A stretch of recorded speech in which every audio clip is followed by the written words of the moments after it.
રાજકોટના ભક્તિનગરમાં મહિલાની સામાજિક સ્થિતિનો ગેરલાભ ઉઠાવી ભુવાએ માતા અને પુત્રી પાસે રૂપિયા અને બીભત્સ માગણી કરી હતી। મહિલાએ પોલીસની મદદ માંગી અને ભુવા સામે ફરિયાદ નોંધાવતા પોલીસે ગોંડલના વતની રત્ના રાણા ડાભીની અટકાયત કરી અને કાયદેસરની કાર્યવાહી હાથ ધરી।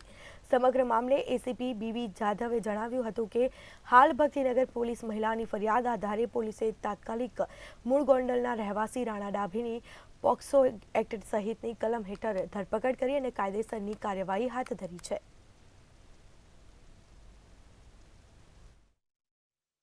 એમની છોકરીનો દિમાગ થોડું ગરમ હતું અને બીજું કે એમની મધર છે એમને એમના પતિ સાથે ડિસ્પ્યુટ થયેલા હોવાથી તે અલગ રહેતા હતા અને આ બાબતે સમાધાન કરવા માટે આ ગામના ભુવાએ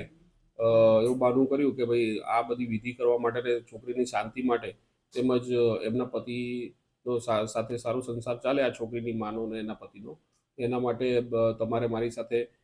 શારીરિક સંબંધ રાખવા પડશે એમ કરીને એ દબાણ કરેલું અને આ બાબતે દબાણ કરીને એ છેડતી કરવા જતા એ બાબતે 354 અને પોક્સો એક્ટ મુજબનો ગુનો ભક્તિનગર પોલીસ સ્ટેશનમાં દાખલ થયો।